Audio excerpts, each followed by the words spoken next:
este momento. Bueno, muchachos, bienvenidos de nuevo.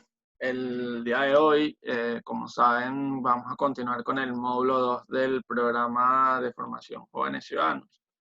Y vamos a ver un tema que es muy importante y nos apasiona mucho y que además tiene mucha relación con lo que estamos viviendo hoy en Venezuela. Vamos a hablar de democracia y totalitarismo y bueno, yo creo que no había un mejor invitado que Daniel, ya lo van a conocer.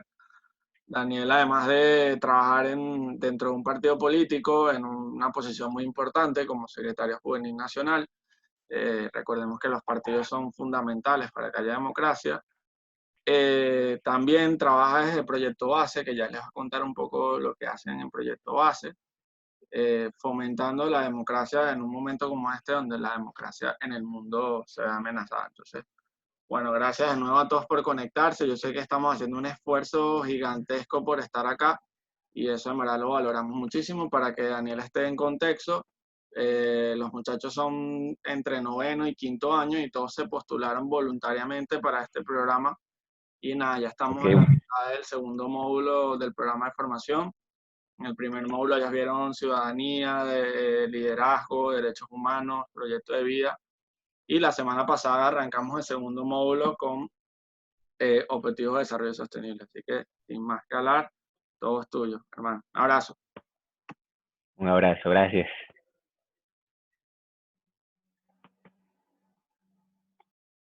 Bueno, muchachos, en verdad un placer poder estar acá con ustedes, poder ser parte de algo tan importante, que aunque a veces algunos, o quizás ustedes mismos no se dan cuenta lo importante que es esto y, y lo significativo que puede ser que en momentos tan difíciles para nuestro país nosotros nos dediquemos a hablar de democracia. He intentado, voy ahorita a compartir la pantalla.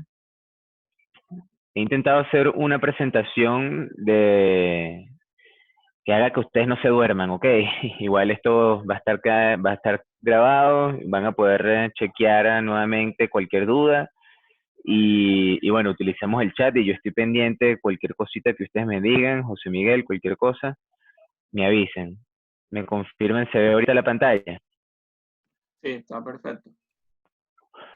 Perfecto. El título de esta presentación lo he llamado Yo Democracia, porque precisamente muchas veces hablamos de la democracia en tercera persona, hablamos de la democracia como algo que es ajeno a nosotros. A veces, y ahorita queremos ir hablando de eso, pero queremos ver la relación que existe entre nosotros y la democracia.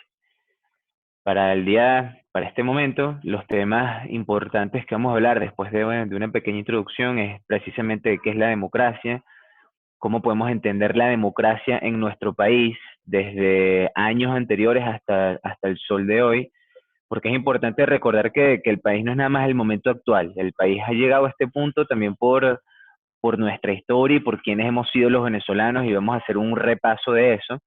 Vamos a hablar de dictadura, de totalitarismo y de nosotros como individuos que somos parte de esto.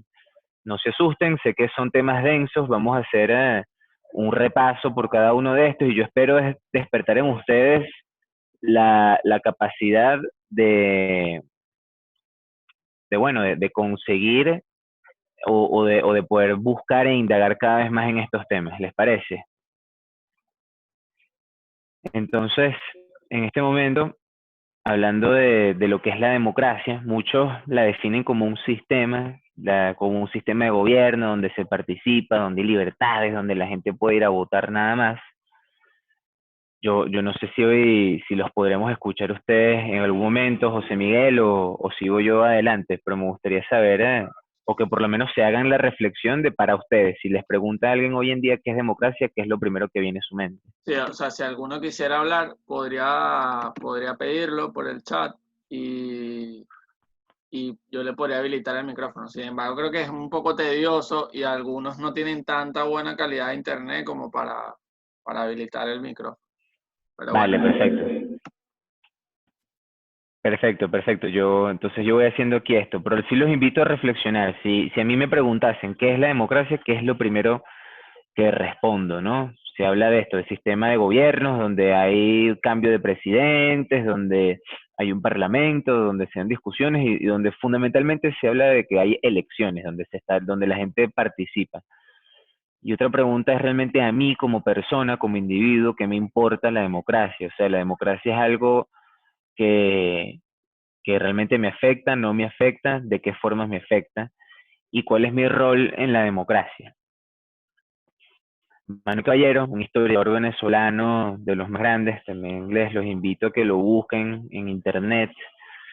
Habla de la democracia como se manifiesta cuando un pueblo toma conciencia de que su acción civil ejercida sin miedo, me parece importante resaltar eso, es una acción civil que se ejerce sin miedo, no nos da miedo que el gobierno tenga algo en nuestra contra, que haya algún tipo de retaliaciones, sino que nosotros podemos tener una conciencia de nuestra acción civil sin miedo, y esto puede obligar a un régimen político a cambiar de rumbo. Para Manuel Caballero entonces se ve más como el efecto de lo que es la democracia, es más el efecto que tiene la gente, los ciudadanos en determinado gobierno. Y se ve en muchos países, ahora con el coronavirus han tenido que renunciar ministros en otros países del mundo por la presión social que le han hecho los ciudadanos a través de Twitter, a través de las redes sociales, cuando estos ministros no han cumplido con la cuarentena, cuando son los mismos ministros que le dicen a la gente que se queden en su casa, pero hay unos ministros creo que fue en Reino Unido, que se están yendo para su casa en la playa, ¿no? Entonces, en democracia, yo puedo sin miedo decirle a un gobernante cuál es mi percepción y cuál debería ser el rumbo de mi país. Lo que pasa es que ahorita vamos a ver esto, lo que dice Caballero, la democracia es voluntad social. Bueno, qué tan sencillo es poner de acuerdo o entender qué es eso de la voluntad social. Si todos somos tantos, somos tan distintos, vivimos en lugares y pensamos distintos, ¿cómo se puede tener una voluntad social medianamente uniforme? Miren, según la profesora Nancy Requena, es una profesora de la Universidad Metropolitana y trabaja con nosotros en Proyecto Base. Para ella, la democracia es mucho más amplia que las elecciones y la representación. Es decir, es mucho más amplio que ir todos los años a votar y que hayan algunos representantes políticos, sino que se debe entender como un sistema donde todas las partes interactúan en igualdad de condiciones y donde también exista un equilibrio entre todos los actores del sistema que hacen vida. Entonces ella habla de todas estas partes que interactúan en igualdad. Para ella son la sociedad civil, la sociedad política, que son los partidos políticos, los funcionarios que son electos, la gente que está dentro de cada una de las instituciones, la sociedad económica, esto ya es hablando del mercado, los negocios, desde el taxista que está prestando un servicio, desde la gente que va, compra, vende, el Estado, como todas las instituciones, y su burocracia, ¿sí? Entonces, de nuevo hago hincapié en eso que está ahí resaltado. La democracia es más amplia que las elecciones y representación. En la historia de la humanidad, muchos gobernantes se han dedicado a decir que sus países y sus gobiernos son democráticos, precisamente porque, bueno, es que aquí hay elecciones, aquí todos los años hay elecciones. Y precisamente indaguemos en cuáles son estos elementos de la democracia. Por lo menos 4. Hay más que se pueden ir conversando y de nuevo los animo a que ustedes lo investiguen, lo discutan, lean. El primero es el Estado de Derecho. El Estado de Derecho es que existe una ley y que todos son iguales ante la ley. Es decir, no es nada más que exista una constitución, sino que realmente se respete, que realmente se obedezca y se haga cumplir la constitución, sin importar si eres fulano de tal o sutano. No importa quién seas, todos debemos ser iguales ante la ley. Segundo aspecto es la separación de poderes. Es decir, ningún poder, así sea el poder legislativo, la presidencia, la Asamblea Nacional, el Tribunal Supremo, los distintos poderes tienen que tener un sistema de pesos y contrapesos. En la democracia no existe que solo un gobierno, es decir, que el presidente y sus ministros sean quienes tomen todas las decisiones sin que nadie les diga, epa, sin que les ponga un parado. Otro factor fundamental que lo estaban comentando ustedes hace poco son los partidos políticos. Ya por lo visto han venido hablando de esto, pero fíjense, aquí les doy una cita de Luis López Méndez, que es un escritor venezolano del siglo XIX. Él está hablando en un escrito que se llama Los partidos políticos y dice, la misión de los partidos es corregirse los unos a los otros, rectificar ideas, proyectar sobre los hechos a la luz de la discusión. Es decir, se requiere de partidos políticos capaces de discutir sin miedo, como ya lo vimos, partidos políticos capaces de exponer sus ideas nuevamente sin miedo, y también una democracia es mucho más sólida si, si las personas, los seres humanos que hacemos vida en los partidos políticos, somos capaces de corregirnos los unos a los otros, de rectificar, de discutir, cosa que organizaciones como Más Ciudadanos promueven muchísimo la discusión de las ideas. Y el cuarto elemento que les traigo acá son las elecciones libres. Y hago hincapié en el adjetivo, en el apellido que le estoy poniendo a las elecciones. Las elecciones deben ser libres. Se dice, según Nancy Requena, hacer repetitivas las elecciones no es suficiente. Es decir, no, que se hagan todos los años las elecciones no es suficiente para ser caracterizadas como democráticas. Es necesario que sean realmente competitivas. Es como cuando hemos hablado de tener un partido de fútbol donde realmente el juego no esté comprado, donde el árbitro no esté comprado, sino que vamos a competir, vamos a ver quién gana. Y aquí les voy dejando desde ahorita y más adelante, vamos a ver distintas preguntas que le interese que ustedes puedan ir reflexionando. A ver, si la democracia es tan compleja como vimos en la lámina anterior, donde están distintos poderes, donde hay una ley que todo el mundo tiene que obedecer, donde los partidos políticos deben participar sin miedo y las elecciones deben tener ciertas condiciones, bueno, no es más fácil si hay un buen gobierno que se encargue de todo. Es decir, si tenemos a una serie de eruditos, a una serie de personas que sepan cómo se maneja el gobierno, que se encarguen y lo hagan bien, y yo me dedico a mi trabajo. Bueno, yo me dedico a estudiar, a trabajar, a estar con mi familia y a irme para la playa y en Vargas con ustedes. La verdad es que por más ilógico o ridículo que pueda parecer, es una pregunta que se está haciendo hoy en día el mundo. ¿Es realmente la democracia necesaria? ¿No es más fácil un gobierno, sin importar si es democrático o no, que solucione? ¿No es más fácil si hay un gobierno que pueda hacer las cosas bien? Un buen gobierno. Y son preguntas que son importantes que nosotros nos hagamos. ¿Un buen gobierno puede ser aquel gobierno que no es democrático? ¿Es que acaso un buen gobierno es aquel que sin preguntarle a su población, que sin consultar con otros organismos empieza a tomar y a tomar algunos tipos de decisiones? Y un ejemplo puede ser lo que sucede en China. En China es un país que no es democrático, pero es un país que a través de ciertos fenómenos que, bueno, lo pueden investigar, lo pueden conversar en otros espacios, fundamentalmente la apertura del mercado, de la economía, ha sacado a millones de personas de la pobreza, pero no es un país democrático. Entonces, aquí les tengo este primer video, espero lo podamos ver.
Si están viendo el video.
cabeza un libro, El contrato social, de Rousseau. Rousseau dijo que todos debemos participar en hacer las leyes.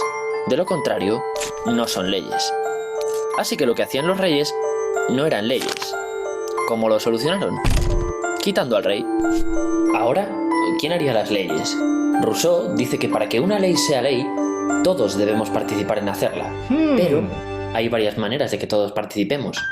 Una de ellas es que elijamos a representantes. No haremos las leyes nosotros, pero nos consultarán y nos pedirán permiso para aprobarlas.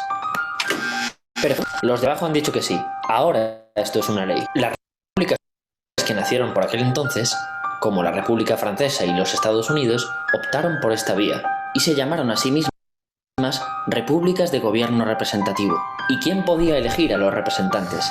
Solo los considerados libres, hombres, mayores de 25 años e independientes económicamente, gente con dinero y propiedades, mayoritariamente burgueses. Resultado, los que eligen y los elegidos son del mismo grupo.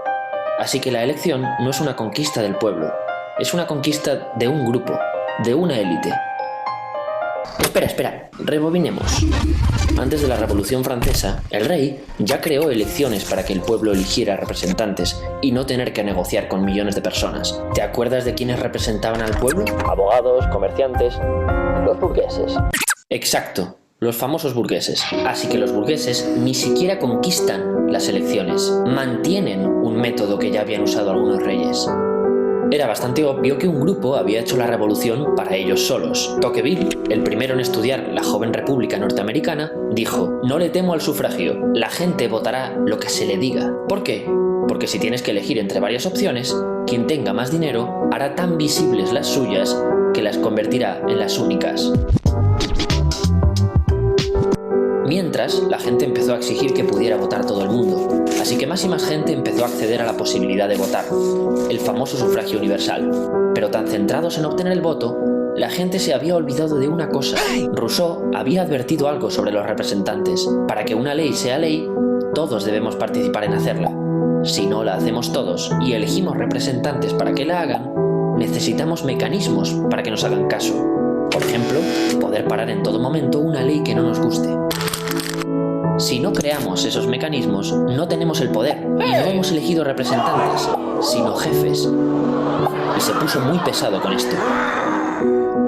Así que, de acuerdo con Rousseau, no, hoy el poder no está en los ciudadanos, está en los representantes. ¿Y cuál es el efecto de no tener mecanismos para que nos hagan caso? Pueden hacer lo que quieran. No importa lo mucho que desconfiemos de los políticos. La elección significa confianza total, pero no nos apresuremos. Volvamos a cuando todavía votaban unos pocos.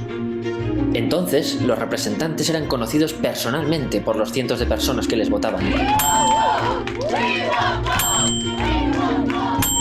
Pero según más y más gente accede a votar, resulta difícil que todos conozcan personalmente al representante.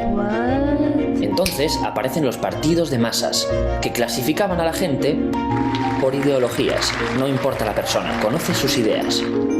Aquí nacen los programas electorales, paquetes de promesas que hacen los partidos. Sin embargo, acuérdate de cómo está hecho el sistema. Por mucha vivienda que te haya prometido, no hay mecanismos para que el representante que elegiste te haga caso. El único mecanismo es votar a otro, pero eso tampoco te da ninguna garantía. Entonces, ¿cómo de importantes son los programas? Nada, los programas electorales no tienen importancia. Y espera, no hemos hablado de cómo funciona un partido, otra pirámide. Si quieres llegar a ser un representante, tendrás que ir escalando en la pirámide de poder. ¿Cómo se hace? No siempre como uno espera. Primero, diciendo que sí a todo. Luego, alianzas. Alianzas que luego puedes romper con alguna puñalada. Y cuando seas alguien, juega tus cartas de promesa. Diles que te acordarás de ellos cuando llegues arriba. Vale, ¿quiénes suelen llegar a la cima? Los más grises, la gente que está de acuerdo con todo el mundo. Los partidos son una máquina de seleccionar mediocres. Ahora, de estos tres, vamos a quedarnos con este. ¿Es el mejor para gobernar? No, el mejor para gobernar era este, pero se pondría nervioso en los debates. El segundo mejor era este, pero es demasiado viejo y hay que ganar voto joven. Nos hemos quedado con este no porque sea el mejor para gobernar, sino porque es el mejor para ganar elecciones. Pero es un inútil. Así que, ¿son gente preparada los políticos? No, no es necesario estar preparado y suele reinar la mediocridad. Ahora veamos qué pasa en la parte alta de la pirámide, donde se reúnen los representantes. Fíjate, el Parlamento se diseñó para ser un lugar donde se deliberaba. Ante opiniones diferentes, se trataba de convencer a los demás y se estaba abierto a ser convencido, para llegar a un acuerdo. Pero con la llegada de los partidos de masas, se convierte en un simple medidor de poder. Cuantos más votantes tienes, más fácil resulta imponer tus ideas. Hoy los partidos han perdido gran parte de su militancia. La sociedad se compone de una mayoría no militante, que no es de ningún partido, y las minorías que siguen en ellos. Atraer a esta mayoría es la clave, así que se la estudia y se va cambiando el comportamiento de atraer votantes, e incluso fabricando candidatos. Los partidos no solo tienen que atraer votantes, también tienen que evitar que te acerques al resto de partidos. ¿A alguien le apetece ser un fascista o un rojo de mierda? Solo puedes estar en uno de los dos extremos. A esto también se le llama polarizar. Hemos dividido a la sociedad en polos opuestos. Vivimos en democracia. Ahora quiero que prestes mucha atención. ¿Y si te digo que estamos llamando democracia a algo que no lo es? Si te fijas, desde el inicio del vídeo no hemos mencionado la democracia en ningún momento. No ha hecho falta, porque nuestros gobiernos, cuando nacieron hace 200 años, no se llamaban democracias. Se llamaban repúblicas de gobierno representativo. Exacto, repúblicas de gobierno representativo. Podríamos pensar que quizá el término democracia no se usaba entonces, o no se conocía. Vamos a buscarlo. John Adams, presidente de Estados Unidos, uno de sus padres fundadores. La democracia degenera en anarquía. La democracia nunca dura. James Madison, cuarto presidente de Estados Unidos, otro de esos fundadores. La democracia es incompatible con la seguridad personal y la propiedad privada. Sí que se conocía. En Estados Unidos, el gobierno representativo más antiguo, sus fundadores hablaban de la democracia. Decían que era algo negativo y opuesto a lo que crearon. Lo puedes buscar. La palabra democracia no se menciona ni una sola vez en la Constitución que redactaron, ni en la Constitución de la Revolución Francesa, una de las primeras constituciones de la era moderna. Si consideramos, como decían los padres fundadores de Estados Unidos, que lo opuesto a los gobiernos representativos es la democracia, algo que, ojo, aún no hemos dicho ni qué es, ¿qué puede pasar si los llamamos de la misma manera? Que ahora es imposible preguntarse ¿qué es esto otro? Deben ser lo mismo, porque tienen el mismo nombre. ¿Te acuerdas? Si queremos saber lo que es la paz, no podemos llamar a la guerra con el mismo nombre. Para saber qué es esto, hay que negar que estas cosas son lo mismo. Ahora, después de ver qué opinión tenían de la democracia los fundadores de nuestro gobierno, quizá esto no te parezca tan bestia.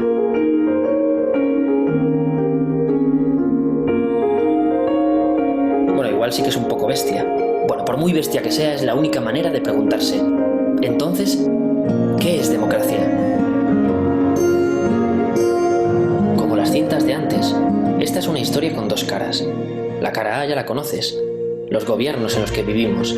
La B es algo que crees conocer, pero en realidad desconoces. Si te ha volado la cabeza saber que no vivimos en democracias, te va a encantar descubrir lo que significaba vivir en una. Lo tienes a un solo clic.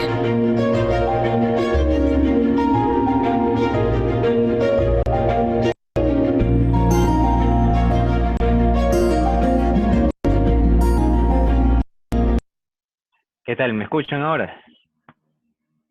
Sí, perfecto.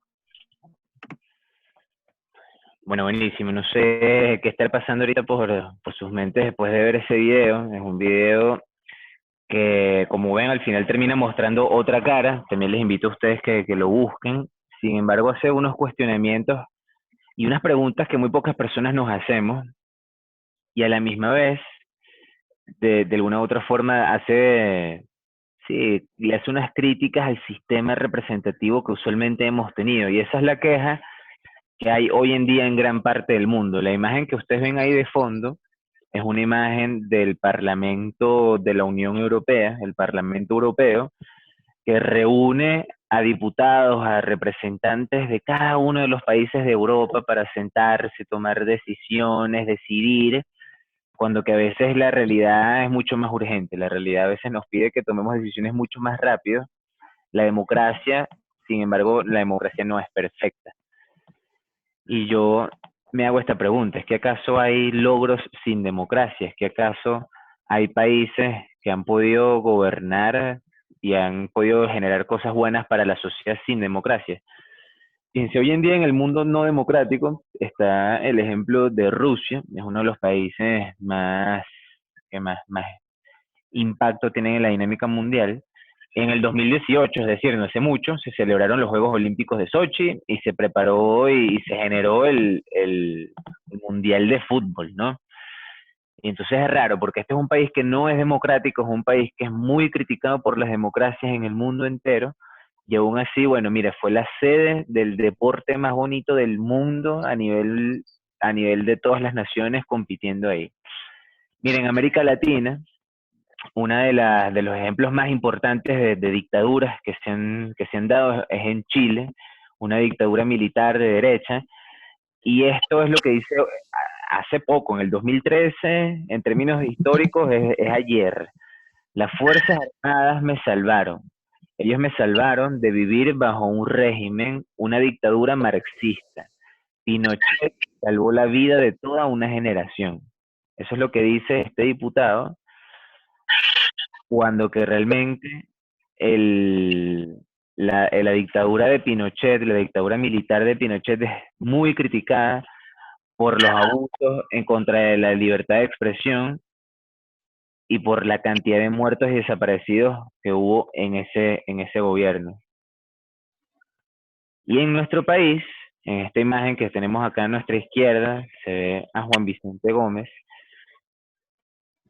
se ha, se han defendido, y también es algo que ha sido evidente, que los primeros gobiernos de esta hegemonía andina, es decir, Cipriano Castro y Juan Vicente Gómez, condujeron al final de las guerras civiles que tenían azotado a nuestro país. Era un país que estaba dividido por todos los rincones, lleno de caudillos, buscando guerras civiles en todo momento para ver quién puede tener el control.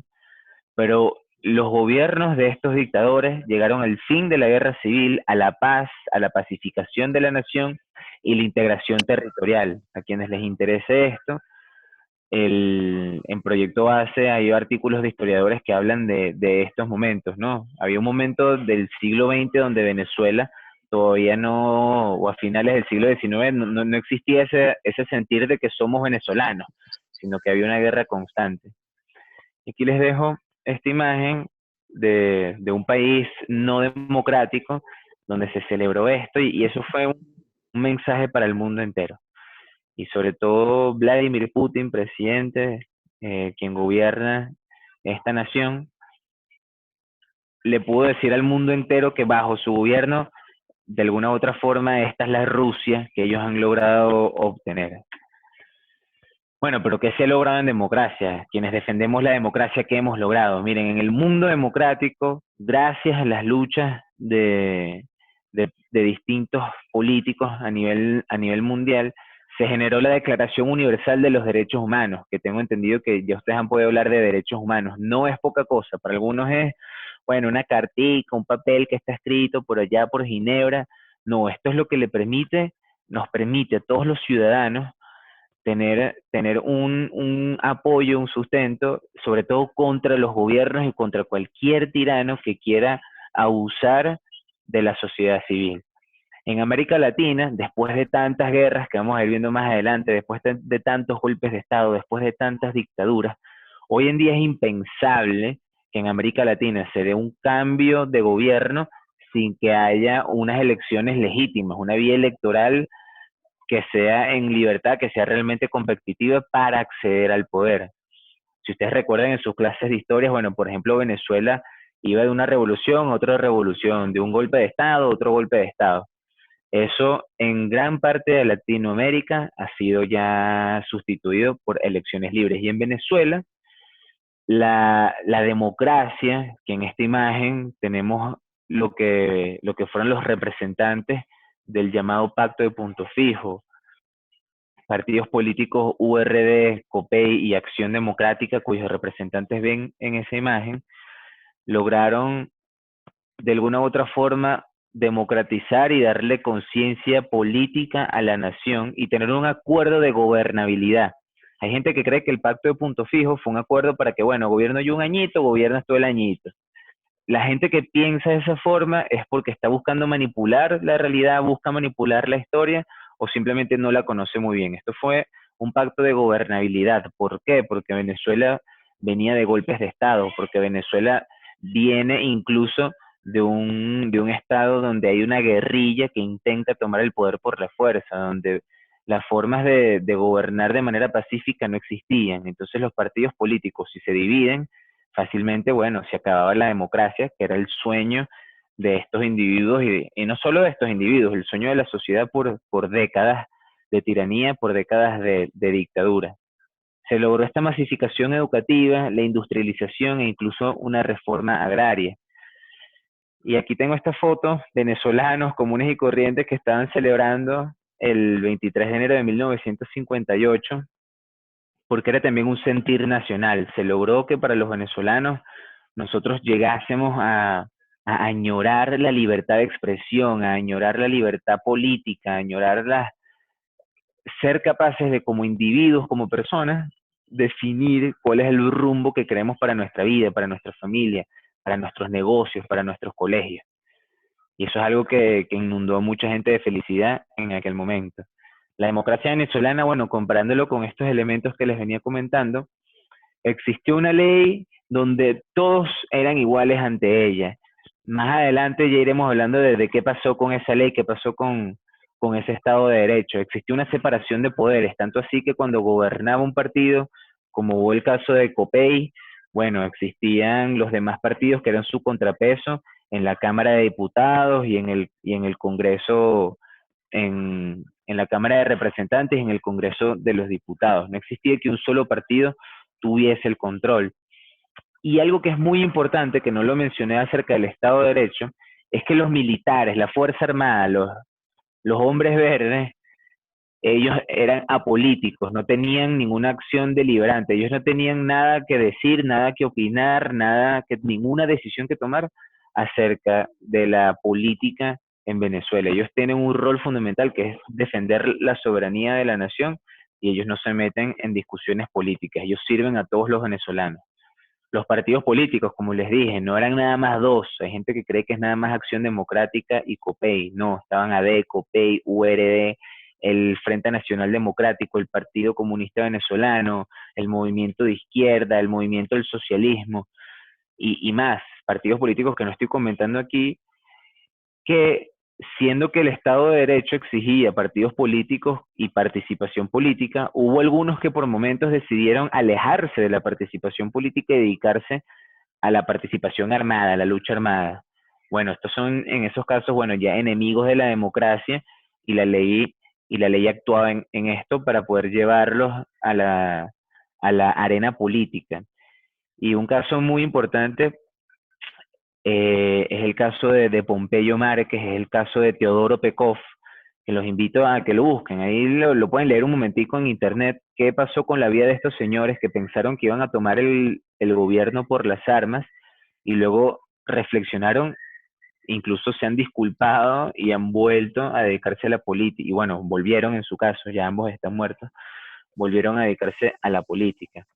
Y elecciones libres. En Venezuela Bien, era una locura. Dígame. te tengo una pregunta ahí, quizás que muchos puedan tener. Eh, Cuando se habla de la democracia y se habla de la libertad de expresión, a veces es usada como pretexto para destruirla. ¿Cómo funciona la democracia y la libertad de expresión y hasta dónde debe llegar? Bueno, eso es algo que es bastante interesante porque se cree que libertad de expresión es ser capaz de decir cualquier cosa en cualquier espacio, de cualquier manera. Y yo les pregunto, si nosotros, o pensando en esa Venezuela, o pensando en el mundo en general, se ha luchado para que exista la defensa de los derechos humanos, para que exista incluso reconocimiento de los derechos humanos, si se ha luchado para que se respete la vida y la dignidad de todos los seres humanos, si si conseguimos individuos que están de alguna forma generando ideas y hablando con ideas que van en contra de la dignidad, que van en contra de la democracia, que van en contra de la vida, que van en contra del derecho a la salud, del derecho a la educación, que van en contra de los derechos de la sociedad, ¿es que acaso una democracia debería permitir que cualquiera de estos individuos u organizaciones hable de manera libre de estos aspectos? La verdad es que no, y ya más adelante iremos viendo algunos ejemplos de esto, cómo es que en algunos casos la democracia no ha sabido defenderse a sí misma y desde la democracia se ha destruido el sistema democrático. Un caso es Alemania, que vamos a ver un poquito más adelante. Y como les estaba comentando, en Venezuela era impensable hablar de elecciones libres. O sea, aquí era un dictador que, miren, Juan Vicente Gómez mandó hasta que se murió. Ese señor, desde que tomó el poder por las armas, gobernó hasta el día que se murió. No hubo forma ni manera. Y después, a partir de ahí, Venezuela fue poco a poco en un proceso que llegó a esto, que hayan elecciones libres o el voto universal, que la mujer también fuese parte de la vida política venezolana. Y en democracia, nada más del 59 al 66, se construyeron 3.838 colegios y se redujo el analfabetismo de un 60%. O sea, fíjense cómo en la dictadura de aquel momento no se pudieron hacer avances en que el venezolano aprendiera a leer y a escribir. O sea, 60% de los venezolanos no leía ni escribía, y esto se redujo en apenas 7 años al 20%.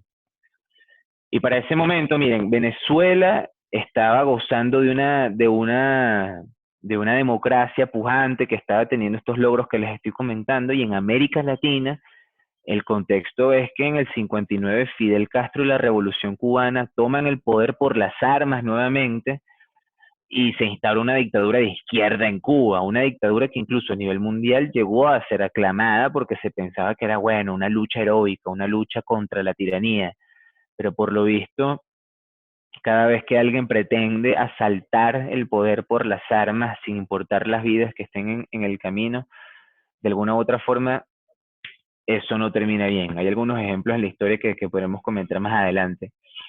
Y en 1973 se instaura el general Augusto Pinochet, siendo entonces una dictadura de derecha. América Latina estuvo plagada de dictaduras, plagadas de revoluciones militares, mientras en Venezuela sucedía esto. En 1969 se daba el primer cambio de posesión de manera democrática entre partidos rivales.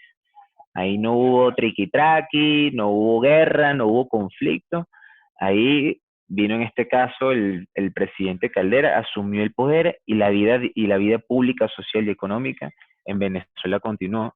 Y no nada más eso, sino que en ese entonces fuimos capaces de iniciar y culminar grandes obras de ingeniería, grandes obras públicas, como ha sido la represa del Guri. Y pensando hoy en nuestro país, que se está yendo la luz. Ayer en casa de mi madre se fue la luz por 3 horas.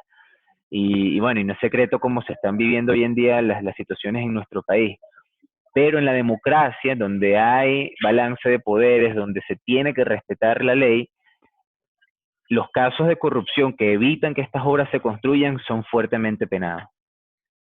Bueno, pero entonces, si la democracia en nuestro país era tan chévere, si en el resto de América Latina andaban en conflictos armados, si en Colombia estaba la guerrilla, pero Venezuela al parecer iba bien, ¿qué fue lo que pasó? Bueno, hubo crisis económica, crisis social y una crisis política. El 18 de febrero del 83 fue el llamado Viernes Negro, una gran devaluación en la economía que significó un dolor en el bolsillo de nuestros padres y de nuestros abuelos. Una crisis social que tuvo el nombre del Caracazo, o tuvo su epicentro en lo que fue el Caracazo, saqueos, y ahorita vamos a ver un poquito más de eso, 27 de febrero. Y una crisis política que tuvo también su epicentro el 4 de febrero del 92 con el intento de golpe de Estado del aquel entonces militar Hugo Chávez Frías.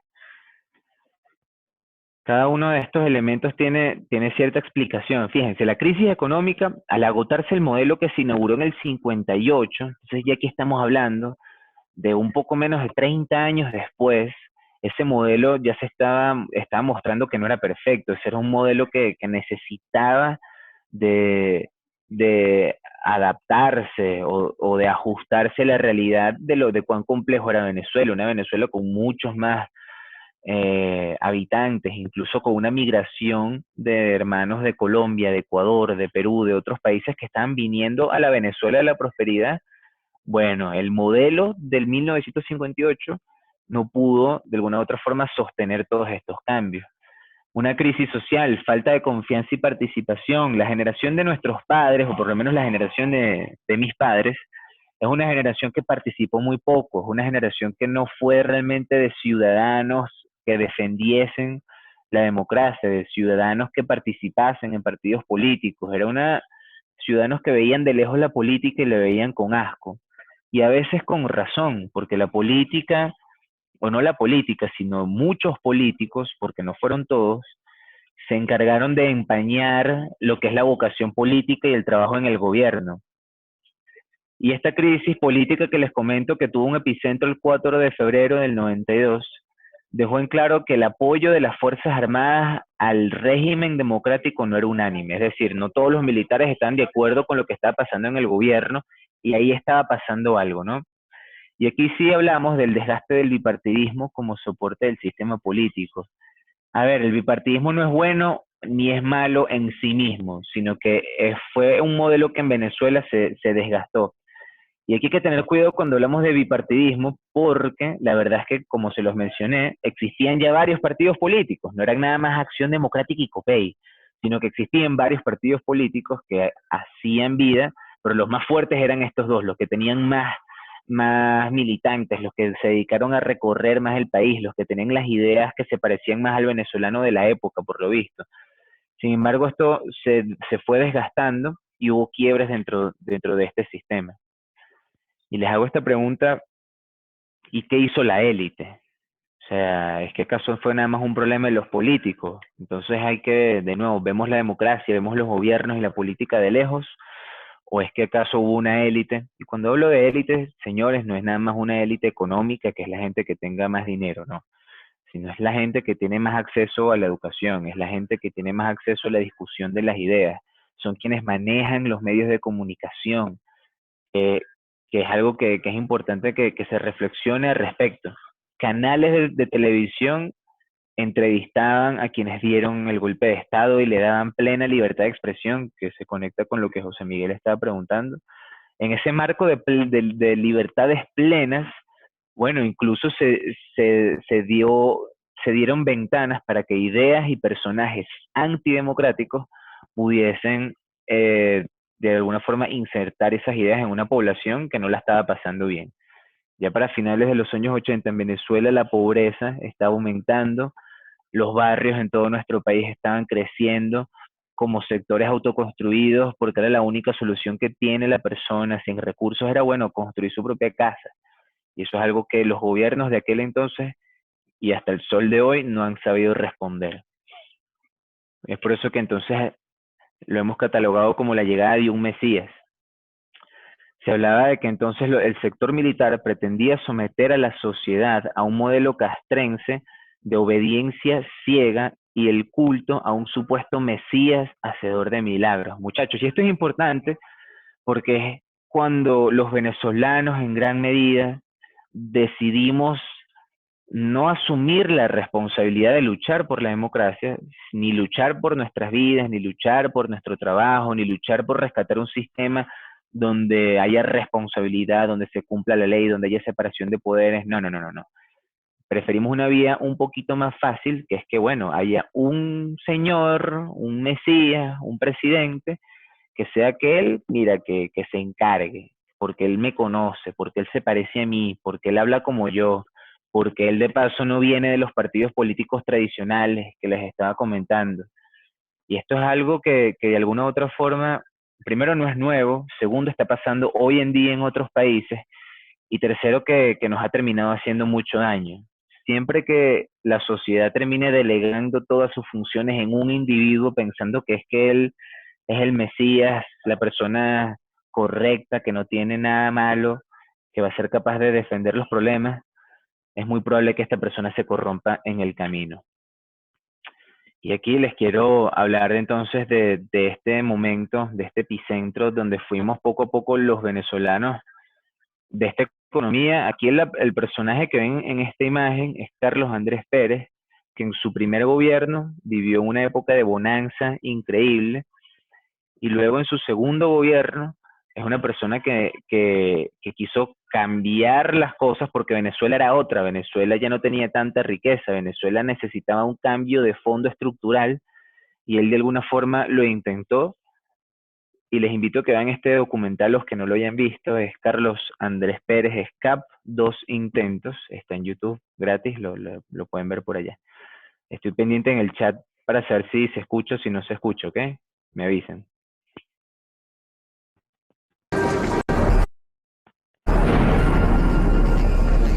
Estas medidas económicas del gran viraje son anunciadas en medio de un tenso ambiente social, motivado por la escasez de productos de la cesta básica como consecuencia del control de precios que mantenía el gobierno anterior.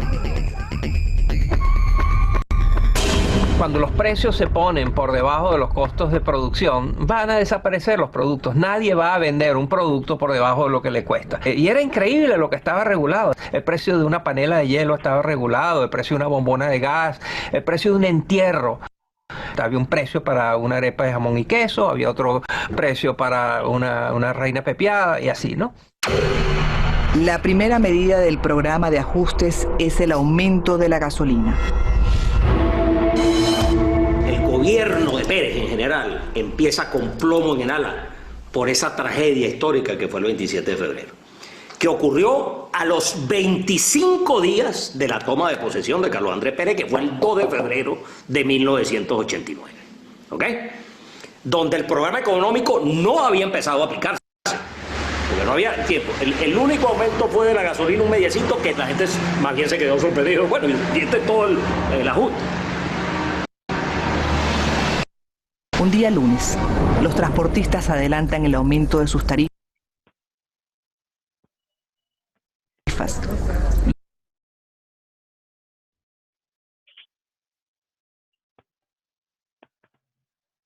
y en Guarenas los usuarios comienzan a reclamar. Muy pronto, la protesta toma otras dimensiones.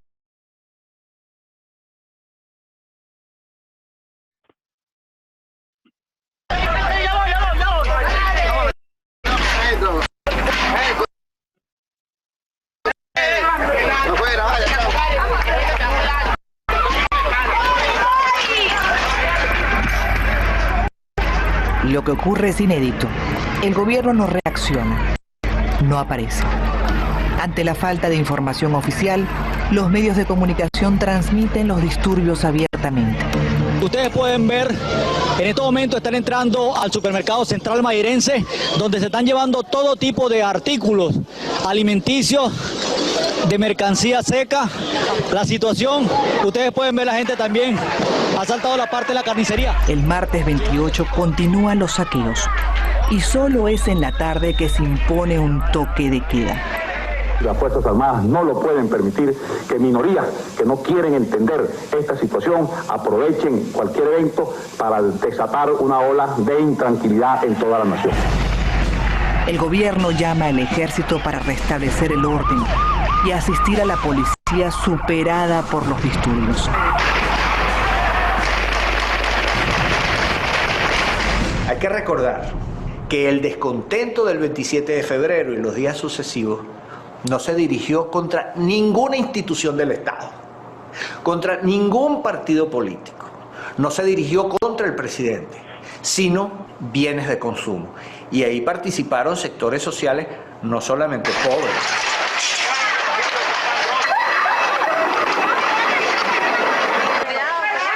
Más de 300 venezolanos fallecen en el llamado Caracazo. El mito de la democracia excepcional de Venezuela en América Latina se derrumbó. También Había pobres, también había escasez, también había problemas, también había descontento, también la década de los 80 había hecho su oficio de erosión en la fe popular, que ciertamente marcaron una época, marcaron el gobierno y marcaron la historia de Venezuela.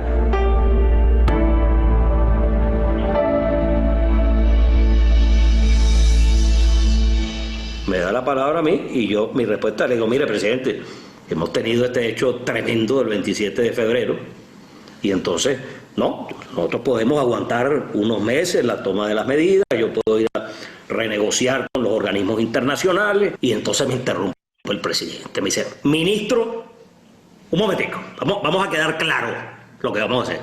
Usted nos va a explicar todo en detalle lo que vamos a hacer a partir de hoy para empezar a ejecutar ese gran programa de desarrollo que usted nos ha dicho que va a desarrollar a Venezuela. Yo no voy a esperar un minuto más, ¿verdad? Porque después de esto se me van a montar encima todos los intereses creados en Venezuela que van a tratar de sabotear a este gobierno definitivamente.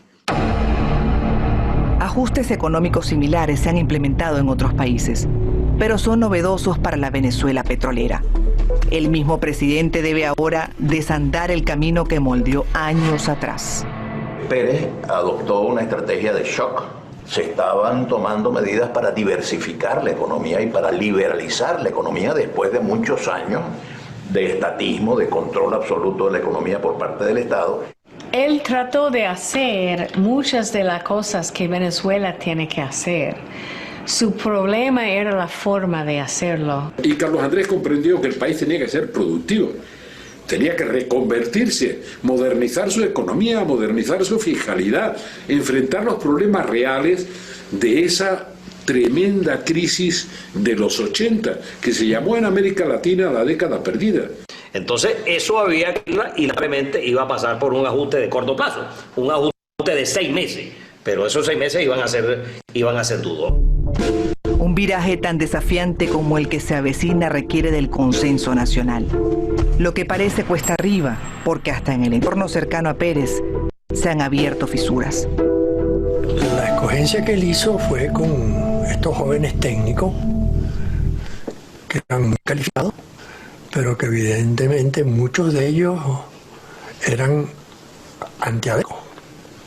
Y eso lo sintió inmediatamente el partido. Era necesario un programa de ajuste, pero la cuestión de presentarlo como algo que tenía que ser de choque, allí el partido tuvo sus reservas y pidió gradualidad. Se hizo de esa manera porque se pensaba, para decirlo en términos más claros, que los tragos amargos hay que tomárselos rápido.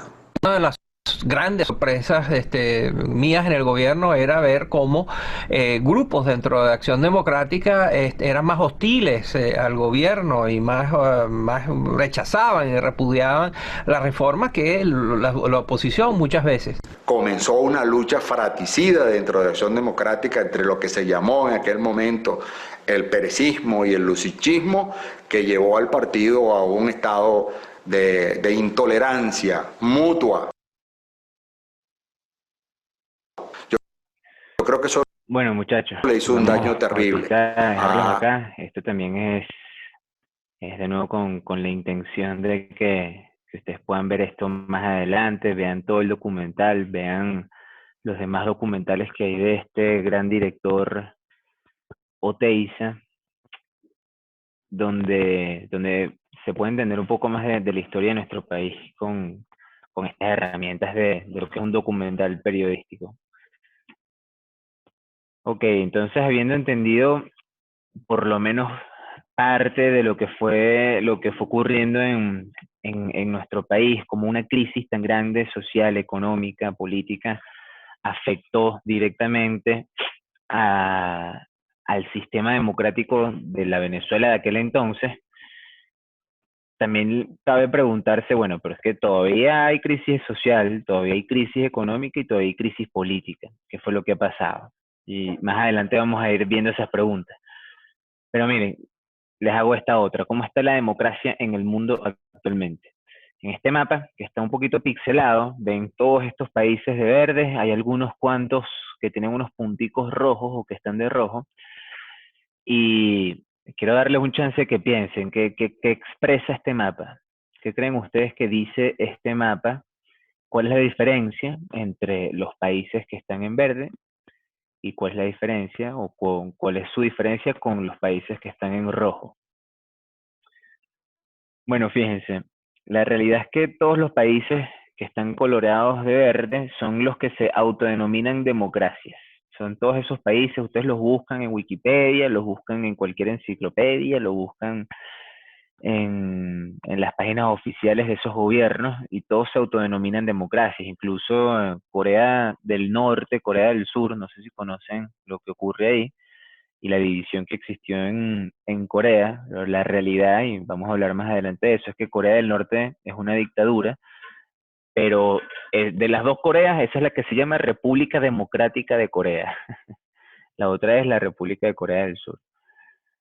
Y este mapa que les estoy mostrando acá se parece un poco más a la realidad. Esta es una medición de la salud democrática en los distintos países del mundo, donde, bueno, como ven ahí en la leyenda, los que tienen el color azul más oscuro son las democracias que están más saludables, que son más sólidas. Y como ven, no es blanco o negro, ¿no? Hay todo un matiz de cómo se presenta una democracia, de cómo es que cada uno de los países, la salud democrática puede ir variando. Desde tener democracias complejas, democracias que son imperfectas, regímenes híbridos, hasta regímenes autoritarios. Bueno, evidentemente pueden ver el color de nuestro mapa según esto. Y algunos se preguntarán, bueno, pero ¿por qué Venezuela el color no es más oscuro? O sea, que podemos estar peor. Y la respuesta es que lamentablemente siempre se puede estar peor. Pero por otro lado, tenemos mucho, ya sabemos de dónde venimos y también tenemos mucho hacia dónde, incluso aprender de nuestros vecinos. Si se acuerdan, en el Cono Sur, en el momento donde Venezuela tenía una democracia, muchos de los demás países de nuestro hemisferio están viviendo dictaduras, están viviendo revoluciones, están viviendo distintos tipos de revueltas. Y miren hoy cómo está percibido o percibida la democracia en el resto de América Latina. Entonces, hermanos como Colombia, como Argentina y Chile, que pasaron por unas dictaduras muy fuertes, son países que hoy en día han sido capaces de, con sus errores, con las diferencias, establecer unos gobiernos democráticos, y más allá de un gobierno, un Estado, un régimen democrático para sus países. Pero bueno, fíjense, hay mediciones como la de, en este caso, Latinobarómetro en el 2017, que indica que el apoyo de la democracia en Latinoamérica ha perdido 8 puntos, es decir, se ha perdido apoyo a la democracia en los últimos 10 años. Y les digo, a nivel de historia, 10 años no es nada. O sea, ¿cómo es posible que en 10 años sociedades enteras cambien de parecer por la democracia? En el 2010, 61% de los latinos apoyaban la democracia, pero en el 2017 ese número bajó al 53%. O sea, digamos, más o menos la mitad, un poquito menos de la mitad de los habitantes de América Latina ya no tenían o ya no creían en la democracia de sus países. Este es un artículo que pueden ver y los invito, entren a la página de proyectobase.org, traten de analizar, de discutir, de compartir en los artículos que tenemos ahí, y uno de estos es de Tomás Estraca, historiador venezolano, y él habla de que la democracia está en aprietos, no solo en América Latina, sino en el mundo, y hace estas preguntas que me parecen que son muy valiosas. ¿Será que hay un problema en las personas y su capacidad para vivir en libertad, al menos en determinada idea de libertad? ¿O será que algo no funciona en el modelo? O sea, él pregunta si es que el problema está en nosotros, en la sociedad, en los individuos, que vivir en libertad se nos hace muy difícil, porque vivir en libertad implica también vivir con responsabilidad de lo que estemos haciendo. Cuando hablamos hace poco de la libertad de expresión, bueno, es que también tenemos que ser responsables de lo que decimos, hay que ser responsables de a quién comunicamos ciertas ideas. ¿O será que es que el modelo en sí mismo, es decir, la democracia, como vimos en el primer video, la democracia tiene ciertas fallas importantes que nosotros deberíamos estar viendo? Tomás habla de, en conjunto el mundo es más democrático que hace 30 años. Y es verdad, como vieron, bueno, miren, hay muchos países que están de azul en ese mapa acerca de la democracia, pero también ha aumentado el riesgo de que sean sustituidos por regímenes autoritarios. Y ahorita con el coronavirus ha sido el pretexto para que muchos gobernantes debiliten la democracia y concentren el poder en ellos. Bueno, pero entonces, si ya hemos estado hablando de la democracia, ¿qué es la dictadura? O sea, si la democracia es esta separación de poderes, es el gobierno donde el pueblo tiene una voz, donde los partidos políticos tienen la capacidad y la libertad de discutir ideas y de representar unas ideas, donde existe una libertad de expresión, es decir, donde cualquier medio de comunicación es capaz de criticar al gobierno, de señalar cosas de nuestros gobernantes. Bueno, básicamente la dictadura es el estadio, se pudiese decir, o es ese gobierno que anula estas libertades y estas condiciones que les he venido comentando. Y eso me tiene que importar a mí. ¿Se acuerdan cuando hicimos unas primeras preguntas, no? ¿Será que si hay un buen gobierno que se encargue de todo, eso me puedo quedar tranquilo? Bueno, la verdad es que es muy complejo. La discusión es mucho más compleja de lo que pudiésemos estar hablando acá, pero también es mucho más complejo pensar que todo el poder concentrado en pocas personas va a llevar a que una sociedad sea realmente libre. Una sociedad es realmente libre en la medida en que asumimos nuestra responsabilidad de definir nuestros caminos y nuestros destinos. Y podemos equivocarnos. Los venezolanos nos hemos equivocado como nación, países enteros se han equivocado como nación, y es por eso que saber que las mayorías también se equivocan, y eso es algo que en las democracias es importante saber. El hecho de que la mayoría elija determinado presidente o elija determinada situación para su país, no significa entonces que esto sea lo correcto. Miren, tipos de dictadura. Aquí les está mostrando, disculpen, en esta imagen, Augusto Pinochet, que da la característica de las dictaduras militares. Fíjense cómo entonces era el gobernante militar, las bayonetas, las armas eran presentes en la vida pública, cosa que nosotros hemos querido sacar, y hoy en día América Latina le ha puesto un margen a eso, los militares a lo suyo y los políticos a lo suyo. Y en esta imagen está el argentino Videla, el representante de la dictadura militar en Argentina. Entonces, hay dos tipos de dictadura. El autoritarismo, que es cuando se abusa de la autoridad y se impone el poder sin un consenso por parte del pueblo, es decir, un individuo o un grupo de personas toman el poder sin ningún tipo de consenso. Y este es un tipo de sistema que puede estar al mando de un tirano, de un monarca, de gobiernos militares, un líder de una élite o un poder económico extranjero que fundamentalmente suprime todos los derechos humanos. Eso ya se escucha bastante grave, pero el totalitarismo es todo lo que implica el autoritarismo, pero de paso es un modo de dominación. Diferente de las otras formas de tiranía, el totalitarismo no solo se limita a destruir las capacidades políticas de las personas, es decir, hay dictaduras que solamente les interesa que la gente no se dedique a lo político, como es el caso de China. Como les estaba comentando, el gobierno chino que sacó a millones de personas de la pobreza es un gobierno, es una dictadura donde nadie puede participar en la política. O sea, si a ti se te ocurre que es que tú quisieras ser alcalde, si se te ocurre que hay alguna idea política distinta, usted puede ir preso fácilmente. En este caso, el totalitarismo no solo hace eso, o sea, también lo hace, sino que destruye a los grupos e instituciones que entretejen las relaciones privadas de los hombres. Es decir, el totalitarismo invade nuestras relaciones personales, enajenándonos del mundo y de su propio yo. Suena un poquito complejo, pero lo que quiere decir esto es que nos imaginemos una Venezuela o vivir en un mundo donde el gobierno me dice qué es lo que puedo ver por televisión, cuáles son las imágenes que aparecen en mis redes sociales, cuál es la forma en la que tengo que vestirme, comportarme, cuáles deben ser mis creencias. O sea, tu identidad no la defines tú, tu identidad la definen este grupito de dictadores. Ejemplos de dictaduras y totalitarismos en la historia.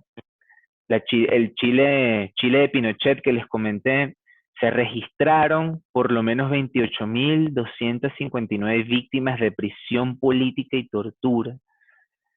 Se registraron también 66, wow, no sé si ese número está bien, pero son alrededor de 68.000 ejecutados y 1.200 detenidos desaparecidos. Esos son los números que por lo menos se registran. Y esto es un horror, o sea, lo que pasó en la dictadura de Pinochet, en esa dictadura militar, fue claramente algo en contra de la dignidad, en contra de la vida, en contra de los derechos de los seres humanos. Y no sé si se recuerdan al principio de esta presentación, en el 2013 habían personas, habían políticos en Chile que aún así defienden lo que allí ocurrió. Así de complejo es el ser humano, señores. No todo es tan fácil de ver en esta vida. Y está en este caso la revolución en Argentina, que fue una dictadura cívico-militar, la que les estaba comentando de Vidal, donde a partir del 1976 hasta 1983 estuvieron gobernando.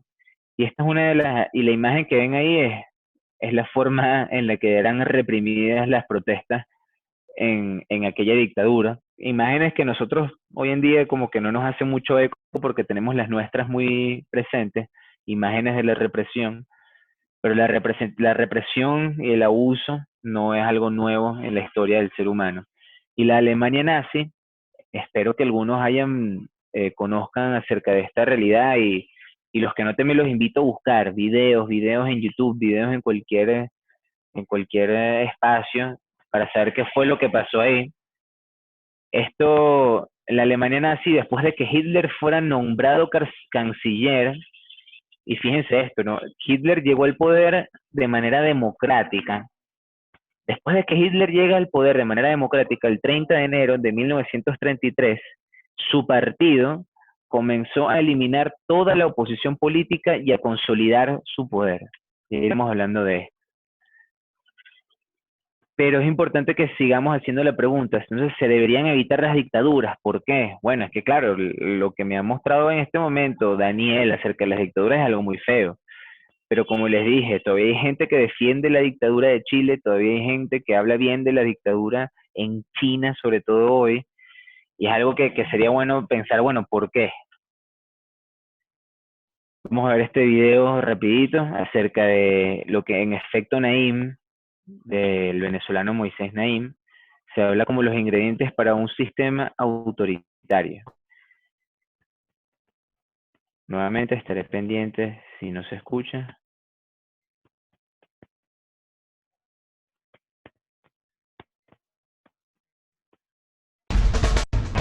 Ahí va. Para preparar con éxito un régimen autoritario que en el plato luzca como una democracia, es preciso encontrar los ingredientes correctos. 1. Millones de pobres. 2. Grandes dosis de injusticia y de desigualdad social. 3. Abundante cantidad de corrupción. 4. Un puñado de partidos políticos desprestigiados. 5. Una clase media desilusionada con esos partidos y con la democracia. 6. Un parlamento, jueces y fuerzas armadas puestos en remojo. 7. Una comunidad internacional distraída con problemas diversos. Y 8. Brigadas de choque bien armadas. Comencemos con la elaboración. Ponga en una batidora los millones de pobres, una abrumadora mayoría de la población a la que siempre se le ha prometido mucho y dado poco, y que mira con resentimiento a una orgullosa élite. Añada después una tacita de esas élites económicas y políticas que viven despreocupadas, pensando que sus privilegios siempre serán eternos. Arranque la batidora y cuando la mezcla vaya adquiriendo consistencia, agregue una generosa cantidad de caldo de miseria e injusticia y unas cucharadas de exclusión social, así como una pizca de discriminación racial. Bata la mezcla a la máxima potencia para lograr una intensa polarización. El odio entre grupos sociales debe ser llevado a su máximo. Ponga la mezcla en una olla a fuego lento. Eche entonces unas buenas dosis de corrupción. El saqueo de fondos públicos aporta un inequívoco sabor a indignación social.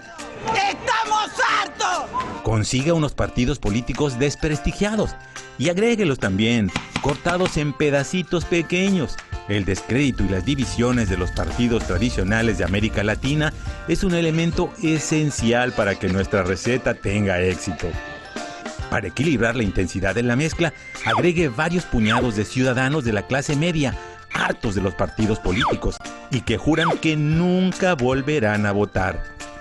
Y por supuesto, una buena autocracia necesita los huesos reblandecidos de instituciones como el Parlamento, el Poder Judicial, las Fuerzas Armadas, unos cuantos senadores, jueces, militares ineficaces y corruptos dan la consistencia deseada al guiso. Ahora, suba la temperatura a la olla para acelerar la cocción, sin que la comunidad internacional se dé cuenta. Aproveche que están pasando cosas peores en otro sitio, que atraen más la atención de esos entrometidos que quieren decirle cómo cocinar. Si algunos ingredientes, como la sociedad civil, los estudiantes o los gremios se rebelan a sus maniobras, no acaban de cocerse y quieren salir de la olla, agregue el último ingrediente, el que le da un toque especial a esta receta del autoritarismo moderno. Ese ingrediente secreto son las brigadas de choque, unos grupos armados que obedecen sus órdenes, pero que usted presentará como el pueblo espontáneo y verdaderos patriotas. No necesita grandes cantidades, sino que sean muy agresivos, como el peor de los picantes. Cuando su guiso esté hirviendo, ya puede entonces convocar elecciones. Usted ya ha despertado los peores apetitos y no le será difícil ganarlas, sobre todo si su rival es un empresario sin experiencia o un político sin prestigio. Una vez ganadas las elecciones, ya puede seguir cocinando para mantenerse en el poder. Esa es la clave, no perder una sola elección. Para ello, de cuando en cuando, vuelva a probar el guiso y cambie a gusto los mandos militares y los jueces, premiando a los incondicionales y castigando a cualquiera que no sea digno de su total confianza. Y agregue lo más importante, una nueva constitución. Haga redactar una nueva constitución. No olvide repetir que esa constitución es para los pobres. Con ese viejo truco de cocina dictatorial, aceptarán mejor dentro y fuera de su país que usted concentre todos los poderes y levante barreras casi infranqueables para sus competidores. Con esa constitución a su medida, el plato está listo. Ahora sírvalo muy caliente y obligue a todos a sentarse en silencio a la mesa. Si alguien critica el sabor de su comida, eche la culpa al imperialismo de Estados Unidos o a la oposición interna. A quien no se rechazar ese plato, hágale tragarse sus palabras. En esta comida hay que insultar y reprimir sin pausa a la oposición. Para eso, controle y hostigue a los medios de comunicación, salvo algunos pocos de ellos, los de menos audiencia, para mantener las apariencias. Haga repetir y repetir a sus comensales cuantas porciones de su receta sea posible. Que su festín tiránico nunca termine. Buen provecho.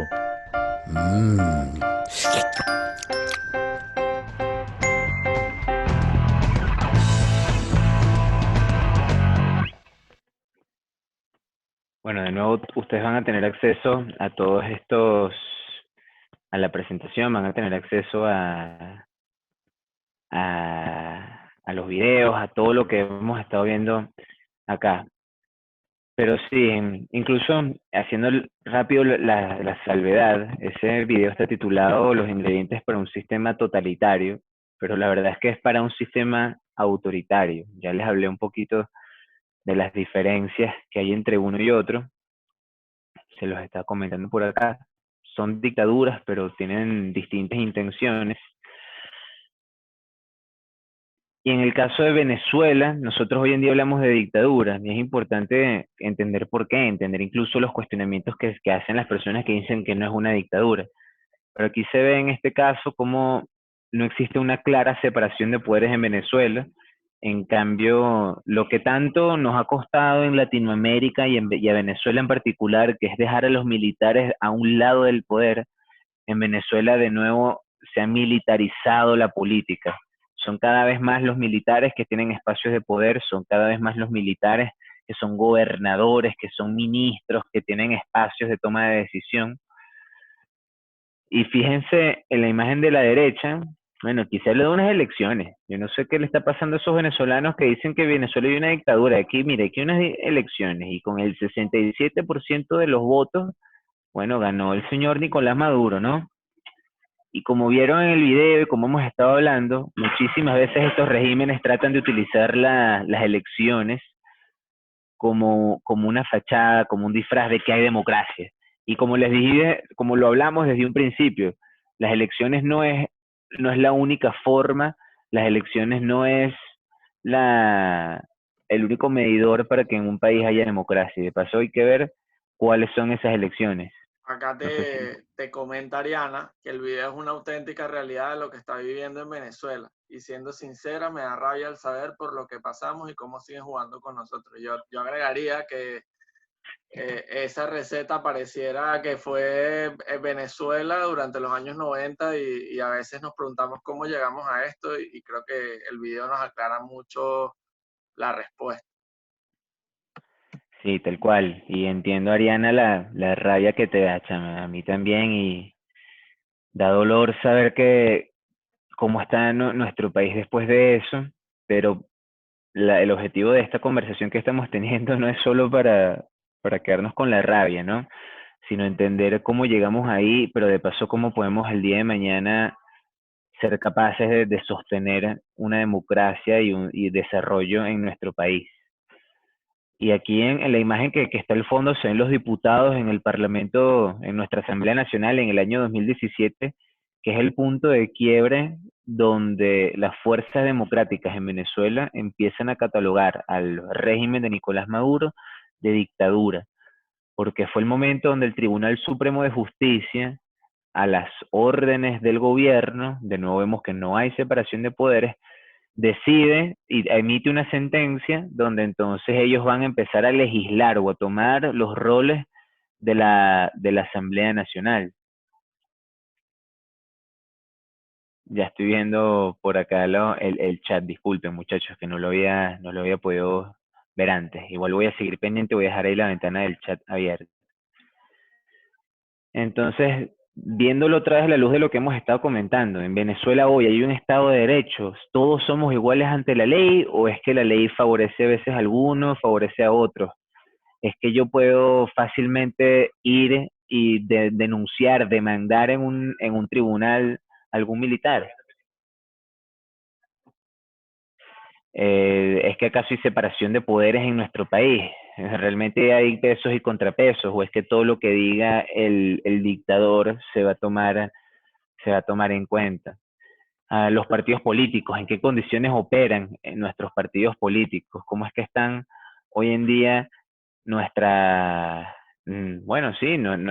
acción política? Y eso es algo que creo que ustedes ya lo han venido hablando. ¿Bajo qué condiciones de persecución? ¿Cuántos dirigentes políticos presos, exiliados y lamentablemente asesinados? ¿Las elecciones son realmente libres en Venezuela? Bueno, yo creo que ustedes han venido hablando de esto, pero también les estoy dando argumentos para sus conversaciones, para su análisis, porque nosotros tenemos que ser capaces de analizar esto con nuestra propia criterio y nuestra propia mirada. En estos tiempos de dictadura bajo el gobierno del PSUV, 89 al sol del 2018, 89% de los venezolanos no tienen ingresos suficientes para comprar alimentos. Y en el país, ahora la esperanza de vida es de 3.5 años más corta.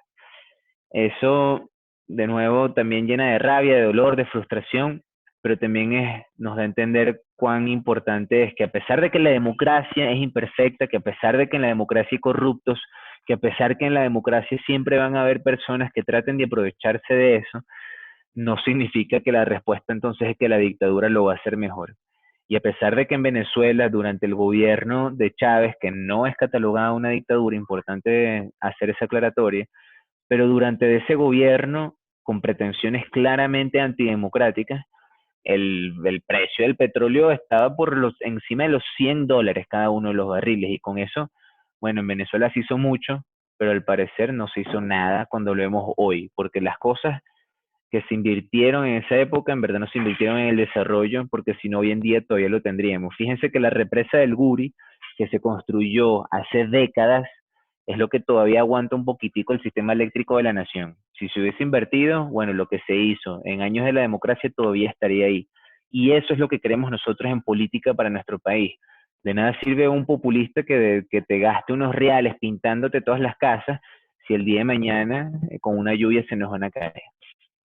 Una breve introducción al totalitarismo. Aquí tienen una imagen del líder norcoreano Kim Jong-un y ven como la gente está rodeado de unas señoras que están llorando, como que cónchale, mira, este hombre es mi héroe. Y recuérdense lo que les estaba diciendo, el totalitarismo es una forma de autoritarismo donde el ser humano pierde su identidad, donde se destruyen a los grupos e instituciones que entretejen las relaciones de cada uno de nosotros, donde ya yo dejo de ser yo y me convierto en la imagen del dictador. Vamos a ver si se puede ver este videito acerca de Hannah Arendt, que fue una judía que estuvo en campos de concentración y que es una de las autoras más importantes de lo que ha sido el totalitarismo a nivel mundial. Y recordando entonces que las dictaduras de carácter totalitario son aquellas que han buscado quitarle su identidad a la gente, que han buscado quitarle a cada una de los individuos de una sociedad, quitarles esa potestad de ser realmente libres.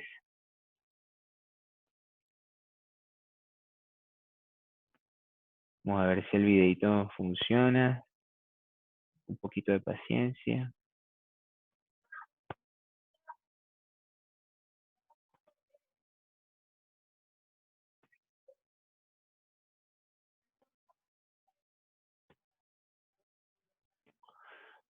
Bueno, fíjense, esto se los vamos a mandar entonces mejor se lo vamos a mandar de una vez, se lo mandamos luego por correo para que todos ustedes tengan el acceso a esto y no quiero que pierdan más su tiempo, ¿no?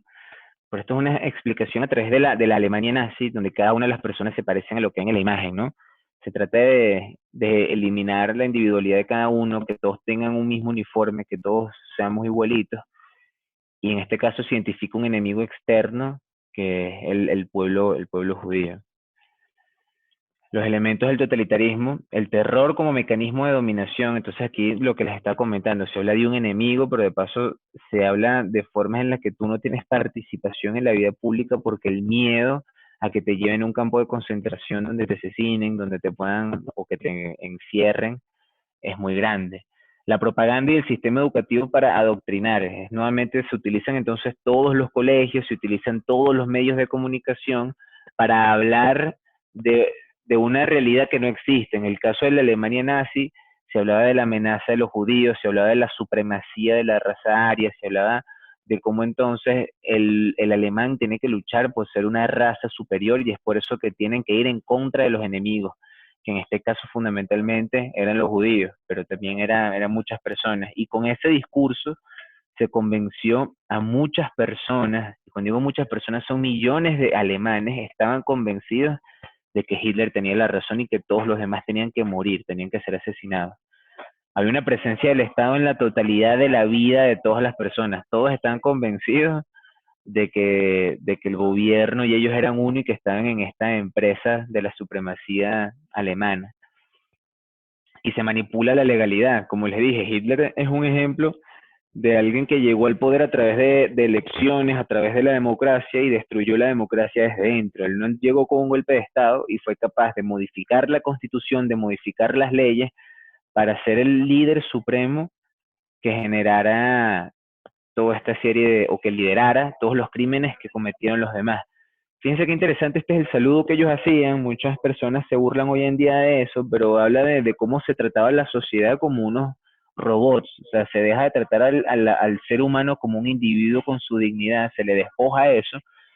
Él saludaba siempre por debajo del hombro porque él era la persona que era superior a los demás y todos los demás soldados, ciudadanos tenían que saludar con el brazo por encima del hombro, tenían que saludar con la mano hacia arriba. Esta es parte de las imágenes de lo que fueron los campos de concentración. Esto está muy documentado, lo pueden seguir buscando en en YouTube y en cualquier película que puedan conseguir al respecto. Niños enteros, familias enteras, miles de personas fueron asesinadas por los ideales de la supuesta supremacía aria. Y el video que les quería mostrar, que lo van a tener luego en el documento, habla de esta señora filósofa judía que escapó de estos campos de concentración y se dedicó a analizar cómo es posible que alguien siga estas órdenes. O sea, cómo es posible que hayan militares que sigan estas órdenes de asesinar a tantas personas sin siquiera pensar, sin tener conciencia. Y la verdad es que el régimen totalitario te despoja de tu conciencia en el punto donde, bueno, yo solo estoy siguiendo órdenes, ¿no? Es lo que escuchamos en todos lados, incluso escuchamos en Venezuela, donde muchos cometen crímenes, pero siempre se llevan al sentido de que como se ha manipulado la legalidad, ellos dicen que están siguiendo la ley. Qué importante es entonces que nosotros entendamos eso. El hecho de que algo esté en la ley no significa que necesariamente sea algo bueno. Y personas que son incapaces de cuestionarse esto son los que pueden terminar siendo los cómplices de los mayores crímenes en la humanidad. Este es otro archivo que van a tener acá. Está Hannah Arendt, quien les estaba comentando, que es la alemana judía que escapó de esto y se dedicó al estudio de lo que ella llama la banalidad del mal. La banalidad del mal se refiere a que se busca perder la distinción entre el bien y el mal y se toma como algo, como un objeto cualquiera de discusión. ¿Cómo es posible que un general, que en este caso ella habla de un militar alemán que fue capaz de coordinar las rutas de tren que llevaban a tantos judíos hacia la muerte, de coordinar todos los asesinatos, de coordinar los campos de concentración, él se defendiera en los juicios diciendo que es que, bueno, él no sabía lo que él estaba haciendo, él solamente estaba siguiendo órdenes? Los invito a que vean eso y que también vayamos perdiendo la capacidad de asombro de cómo es el ser humano y eso nos ayude a ser capaces de defender la democracia. Pasando a este tema, entre la diferencia entre la dictadura y el totalitarismo.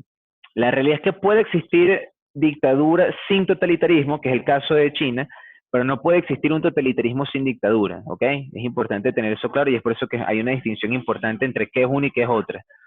Y esta es la pregunta que nos hacemos muchas veces en Venezuela. Bueno, es que Venezuela es una dictadura que también es un totalitarismo, no lo es.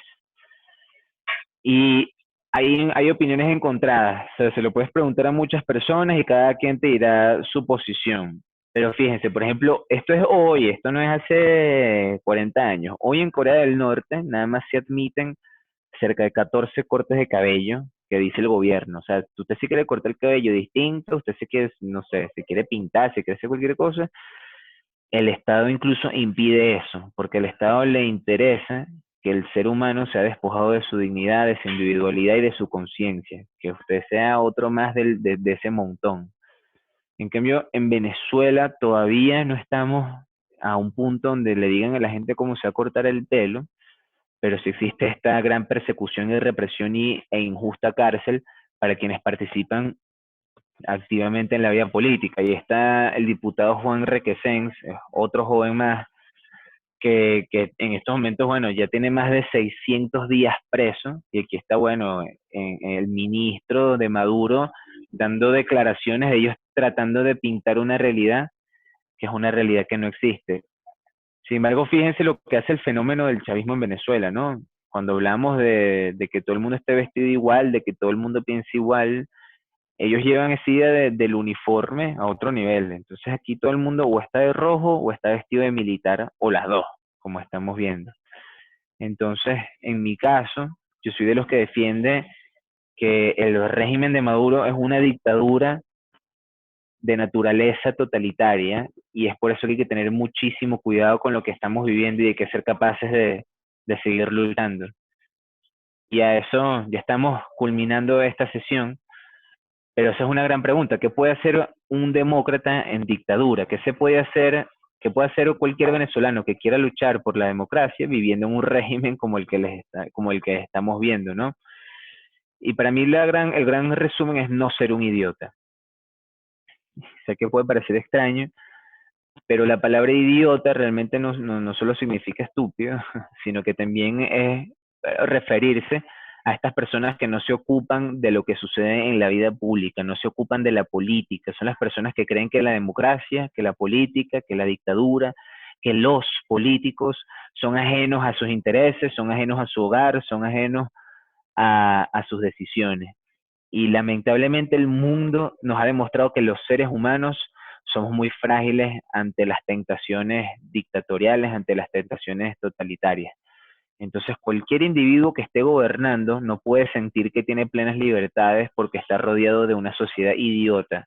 Nosotros tenemos que lograr, y en gran medida, esto es un ejemplo, que estemos hablando, haciendo el esfuerzo con un internet de mala calidad, de poder tener esto, de hablar de democracia, de formarnos para luchar por tener un país distinto, habla muy bien de que nosotros hoy en día tenemos una conciencia democrática y que nosotros no somos idiotas, y eso hay que tenerlo claro. Aquí les tengo este ejemplo de Melanio Escobar, no sé si lo conocen, este es un pana de todos nosotros, que es periodista, que se ha dedicado al periodismo independiente y a ser capaz de denunciar, a ser capaz de transmitir, a ser capaz de comunicar lo que sucede en Venezuela, lo que sucede en la dictadura. Dirige también una ONG que varios de nosotros conocemos y se ha enfrentado a diversas amenazas, distintos, bueno, lo que sucede en Venezuela, que todos nosotros lo conocemos. Sin embargo, este es un chamo cualquiera que decidió dar un paso adelante y ser uno más en esta lucha por la democracia en Venezuela. Tenemos a Ricardo del Búfalo, es un humorista. O sea, les estoy dando ejemplos que no solo hay que ser un político. El ciudadano del año es más ciudadano, ¿ah? Eso les iba a decir, ahí vi que fue el ciudadano del año, obviamente año 2019, ¿no, José? Sí, correcto. Y Ricardo es tremenda persona, es un humorista que es capaz de contar lo que sucede en Venezuela y de inspirar a que cada vez más jóvenes participemos y que nos sumemos y que sepamos que no estamos solos. Este es otro joven común y corriente que tomó la decisión de luchar por su país. Rafaela Requesén también es amiga de nosotros. Ella fue dirigente estudiantil, presidenta de la Federación de Centros de Estudiantes de la Universidad Central, y es una chama que también está en un salón de clases de la universidad y le picó, digamos, esa vena política y se fue involucrando, y es una persona que ha luchado desde la universidad, la libertad de su hermano, que hoy sigue preso, y sigue luchando por la libertad de todo un país.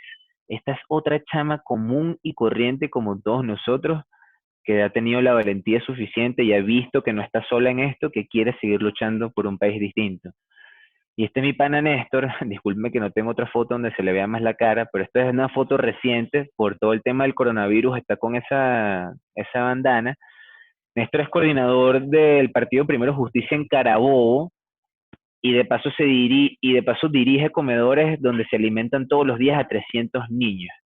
La crisis que todos conocemos, bueno, demócratas están abocados en toda Venezuela a luchar por los valores democráticos, a luchar por la salud y por el bienestar de todos los demás hermanos venezolanos. Y este es otro ejemplo de un venezolano más común y corriente que decidió actuar.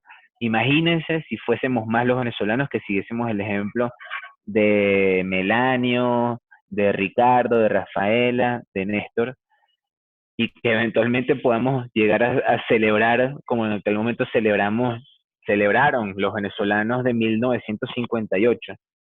Toda esa algarabía, toda esa felicidad porque cayó la dictadura, porque vamos a poder tener condiciones de libertad de expresión, voy a poder montar mi negocio, el gobierno no me lo va a quitar. O sea, es la lucha que se está teniendo hoy en día y por la que vale la pena seguir pensando que si estamos viviendo esto en Venezuela, tiene el sentido de que realmente no vuelva a ocurrir algo así en el futuro de nuestro país. Y les pregunto, y bueno, y les dejo ahí esa reflexión para que sigamos buscando la respuesta, más allá del sí, sino cómo vamos a ser capaces de llegar a esto, muchachos. Ajá, ahora aquí les dejo la tarea. El equipo de Más Ciudadanos me dijo que es importante que tengamos algún mecanismo de evaluación, y les tengo una propuesta que es muy sencilla, no es nada complicado. lo que tenemos que hacer es una presentación de PowerPoint o el programa que ustedes quieran, donde haya 10 láminas. En cada una de estas láminas, ahorita les voy a mostrar un ejemplo, no se asusten, cada una de estas láminas debe contener 2 fotos contrastando la realidad de Venezuela con la realidad de otro país de América Latina. Solo puedes elegir un país para hacer el contraste. O sea, la idea es que en todas las láminas sea Venezuela y ese mismo país para poder tener un análisis un poquito más completo, ¿sí? Cada lámina debe tratar un tema de esta lista. Se van a tratar todos los temas: libertad de expresión, protestas, elecciones, debate de ideas, educación, separación de poderes, respeto a la ley, participación ciudadana, organización social y labor de los partidos políticos. Es decir, cada lámina va a tener el título de cada uno de estos temas de la lista y va a contrastar las 2 realidades. Aquí les pongo un ejemplo. Hablando de libertad de expresión, tenemos a Venezuela en la izquierda y a Colombia en la derecha. Y aquí yo estoy, y es bueno agregarle así sea 4 líneas que describan la imagen. La libertad de expresión, bueno, en Venezuela los periodistas independientes son atacados por el Estado, son perseguidos. Aquí ven este periodista como está huyendo de que lo maltraten. O sea, aquí están enfrentando las cámaras de un periodista con escudos, con bombas lacrimógenas. Y miren, aquí en Colombia, en cambio Colombia sí existe una prensa libre. Sin embargo, los ciudadanos denuncian que los medios están parcializados, es decir, que tampoco es que los medios de comunicación en Colombia sean 100% creíbles. Al parecer, son los dueños quienes manejan estos medios de comunicación y estos son los que imponen la línea editorial. Bueno, es interesante ir conociendo que, de nuevo, no todo es blanco o negro, no todo es bueno o malo, sino que hay países donde, a pesar de existir libertad de expresión, todavía queda un camino por hacer. Y es bueno, en este caso, conocer la realidad de nuestros hermanos en Colombia, en Perú, en Argentina, en Chile, en Brasil, y seamos capaces de ver eso, porque bueno, ahí también tenemos hermanos venezolanos que están hoy en día viviendo en esos lugares, y ojalá puedan ser hermanos venezolanos que también luchen por la democracia en esos países. Si a nuestros vecinos le va bien, a nosotros también nos va a ir mejor. Y por último, les quiero dejar esta reflexión. Miren estas imágenes del 58. Venezolanos felices, celebrando que ya había caído la dictadura. Y tenían estos carteles: prensa libre, nunca más dictadura. Están todos felices con aquellos militares que apoyaron una transición democrática y luego se hicieron a un lado y dejaron que los civiles gobernaran a Venezuela. Pero es pensar que nunca más dictadura, y es una lástima que nuestra sociedad, nosotros los venezolanos, así no hayamos nacido ahí, es importante saber que somos parte de una misma sociedad y un mismo sistema. Nosotros los venezolanos no supimos valorar la democracia, no luchamos en ese caso por ella, y fundamentalmente tuvimos unas élites que jugaron en contra de la democracia, pensando en su propio beneficio, pensando de manera individual, y eso es algo que nosotros tenemos que aprender el día de mañana. Que Venezuela es un país grande, pero sobre todo porque su gente es grande, porque su gente es solidaria, porque su gente valora lo que es la democracia y valora la vida de cada uno de los venezolanos, sin importar en dónde haya nacido, que todos tengamos las mismas oportunidades.